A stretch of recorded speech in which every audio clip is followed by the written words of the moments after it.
Eto, sa may mga budget naman, pwede po tayo mamili ng overhead pump with filter na halaga lamang na 190 pesos sa mga online store.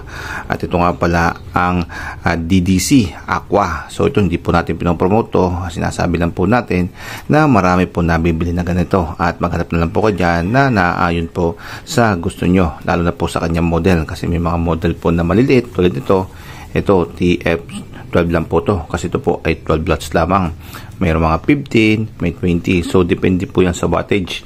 At syempre, habang tumataas po yung kanyang wattage, ay lumalakas naman po yung daloy ng tubig at yung kanyang circulation. At mas mabilis pong, syempre, na malilinis ang inyong aquarium.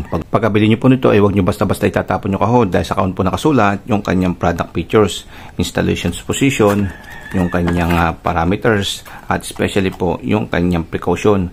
At sa precaution naman, kung mababasa po natin, dapat daw po yung pump ay lagi daw po nakasubmerge all the time. At patayin daw po natin pag ito daw po ay hindi nakasubmerge sa tubig tulad po ng nasa picture, dahil maaari daw po itong masira. Siyempre, nasa kaon din po kung paano po natin siya ikakabit sa ating aquarium. Unang-una po dyan, ito, gagayahin po natin itong picture na to. At pag nilagay na po natin sa ating aquarium, ay ganito na po yung ating gagayahin na picture. Ngayon ay buksan na po natin at tingnan po natin yung kanyang nilalaman. At ang kauna-unahan po dito ay yung kanyang submersible pump. Itong submersible pump niya ay made of China. So lahat po to made of China. At yung kanyang power supply dapat po ay 220. Itong wattage naman po nitong pump natin ay nasa 12 watts. So yung kaya po taas nito, na kaya ibugan niya is 1 meter. At yung kanyang flow max, yung kaya niyang ibigay na daloy ng tubig ay nasa 800 liters per hour. So malakas na po to. At pwede na po to sa ating aquarium. At sundan po natin yung kanyang filter box. Itong filter box niya, yung laman naman nito ay yung kanya palang mga hose at itong kanyang pinaka suction na tubo.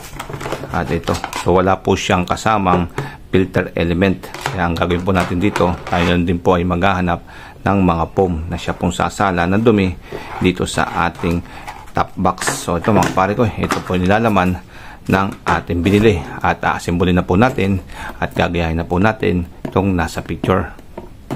Tayo muna po natin itong ating filter box at ilagay na po natin yung tapunan ng tubig na pabalik po ng ating aquarium. Then paglapat na po ito, ay pwede po natin ilagay itong ating strainer. Dahil sa ibabaw po nitong ating strainer ay nandito naman po yung ating filter element. And then paglapat na po, ay pwede na po natin ilagay itong tapunan ng tubig dito na galing ng submersible. So kailangan po nito ng adapter, kaya lalagyan po natin siya ng adapter. Yan. Ay, ito po ay dito natin siya ilalagay. Yan. So ito, movable po itong ating filter box. Ano, mahaba po yan. Depende po sa haba ng inyong pagtatapunan ng tubig. So sa ating pwede na po ganyan. Then susunod na po natin itong ating hose at ilalagay na po natin siya dito.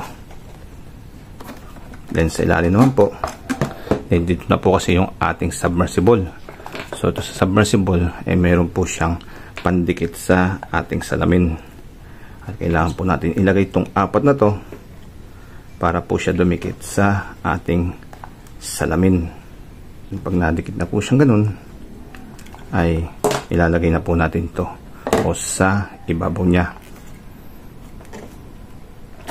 At wag niyo pong kakalimutan yung higupan ng hangin. At base nga po yan dito sa ating picture. So ito po, ganyan po dapat yung kanyang position.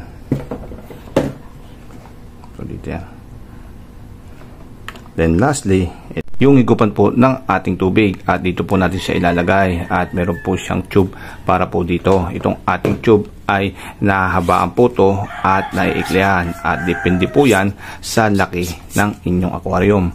At sa ilalim po nito syempre yung ating strainer para po hindi po siya makahigop ng masyadong malaki na maaaring ikasira po ng ating pump. At dito na po natin siya ilalagay sa ilalim. Tapos na po itong ating filter box with submersible pump at pwede na po natin ito ilagay sa ating aquarium at wag na po natin kakalimutan yung kanyang filter element para pumasana yung dumi ng ating aquarium. So ganyan po yung paglalagay dyan at ibabalik na po natin to at saka po natin siya ngayon tatakpan.